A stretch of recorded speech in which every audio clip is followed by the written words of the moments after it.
제가 운영하는 단톡방이 7개 있는데 거기 분양권 거래방이 있잖아요. 입주권 거래방이. 거기다가 내가 잘 모른다. 그럼 물건 접수 받으시면 반타라도 하시면 어떻습니까? 거기 금액대가 뭐 1, 200 그냥 뭐 진짜 내가 뭐 현장 가지 않아도 매도인이 알려준 분양 금액, 그리고 매도인이 알려준 평가 금액, 그리고 대충 돌아가는 피, 나도 모르겠으면 매도인이 더 잘 알고 있을 수도 있어요. 같이 공동 중개하시면 되니까. 실제로 그 단톡방 통해서 거래 활발할 때 거래 많이 하셨거든요. 그렇게 공동 중개라도 한 건이라도 하셨으면 좋겠다는 게 제 오늘 그 목표입니다. 같이 하면 좋잖아요. 또 제가 운영하는 그 판 카페가 있는데 자주 블로그를 쓰지 않는 분들 블로그에 대한 부담감이 너무 크잖아요. 그래서 중개사들이 자기 글을 노출시키고 자기를 홍보할 수 있는 수단이 뭘까라고 생각했을 때 고객들도 들어올 수 있는 온라인 카페에 직접 그 물건들을 올리시라는 거예요. 최근에 제가 아는 그 중개사님이 공장 하시는 분인데 조회수가 3번, 4번 밖에 안 나왔음에도 불구하고 공장 매매를 제 카페 통해서 하셨어요. 고객이 보니까 아, 이분은 계속 공장 전문인 것 같아. 계속 공장에 관련돼서 물건을 올리더라는 거죠. 그래서 직접 찾아왔더랍니다. 와서 실제 한 3박 4일 정도 그 고객을 계속 데리고 다니시면서 공장을 양타했다고 감사하다라고 전화를 받았다는 거죠. 중개사분들이 내 블로그에 하나 올리는 것도 좋지만 그 판카페 통해서 내가 글을 하나 올리고 다른 10명의 중개사들이 또 글을 올려줘갖고 그 카페의 전체 지수가 올라가면 상단에 노출되거든요. 네이버지만 그렇게 해서 판카페도 이용하셔서 실제로 거래까지 가셨으면 좋겠습니다. 블로그처럼 그렇게 그냥 좀 썼으면 좋겠다는 바람을 이 자리를 빌어서 말씀을 드리고, 투자 금액과 이렇게 실제 매수인들이 물어봤을 때 몇 번 연습하시면 어렵진 않습니다. 내가 기본 개념만 이해하고 있다면 생각보다 어렵진 않다. 아까 말한 것처럼 매수인이 궁금한 초기 투자금 같은 경우는 내가 처음에 얼마 들어가는지, 그리고 아파트 완공 때는 도대체 내가 얼마를 납부해야 되는지를 계산을 해 주셔야 된다는 거죠. 그래야지만 매수인들이 살 수 있으니까요.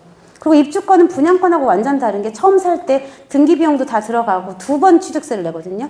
처음에 매도인한테 가서 샀을 때 등기 치니까 등기비용 내고, 또 완공 때도 아파트가 완공되면 원시 취득이라 그래갖고 조합원들은 원시 취득으로 집을 사는 거예요. 그래서 취득세가 다 2.8%예요. 2.8%. 다주택자의 어떤 개념이 아니라. 그래서 투자금 계산할 때도 취득세도 좀 설명을 해주시면 좋겠죠. 그리고 이주비 없는 경우에는 뭐 투자금 계산하기 쉽겠죠. 뭐 승계하고 자고 그럴 게 없으니까요. 기본적으로 입주권 이제 QA인데, 입주권하고 분양권의 가장 큰 차이는 말씀드린 것처럼 취득세를 내냐 안 내냐 차이가 가장 크겠죠. 그리고 분양권은 뭐 분양 계약금만 갖고 거래를 하니까, 입주권 같은 경우는 초기에 투자 금액이 많이 드는 게 단점이어서 그래서 보통 돈 있는 분들만 투자하는 거다라고 생각을 했었는지도 모르겠어요. 그래서 재개발 투자 같은 경우는 투자 금액이 너무 많이 들어간다고만 막연히 생각하시는데 지금 가격 많이 내려가서 1억 이하도 많아요. 막 관리 처분 나갖고 2주까지 하는데도 심지어 이제 피가 내려가서 1억 이하로 투자할 수 있는 것들도 많아요. 물론 건설 단가가 너무 많이 오르다 보니까 리스크가 있을 수는 있겠지만, 그래도 일반 분양가보다 싸다는 어떤 안전마진이 내가 계산했을 때 생각이 든다면 입주권 투자도 정말 적극적으로 권유하실 수도 있고, 선별적으로 위치 좋은 입주권 투자를 하시면 정말 황금알을 낳는 거위로 변경이 될 수도 있는 거거든요. 지금 보니까 최근에 그 새 아파트에 대한 어떤 열망들이 커서 그런지 구축들은 조금 지지부진해도 새 아파트 가격 올라가는 거는 꽤 괜찮더라고요. 그리고 앞으로 2년 뒤 2026년도하고 28년도까지는 거의 공급 물량이 없다 보니까 도심지에서는 재개발을 통하지 않으면 새 아파트 자체가 없잖아요. 그래서 입주권을 사는 이유가 새 아파트로 가기 위한 어떤 통로기 때문에 투자자들한테 그렇게 입주권을 권해주거나 아니면 적어도 물건을 잘 받아서 공동중개라도 하든지 이렇게 하셨으면 좋겠습니다. 그리고 입주권의 또 가장 큰 장점은 양도소득세가 분양권보다 완전 남다르죠.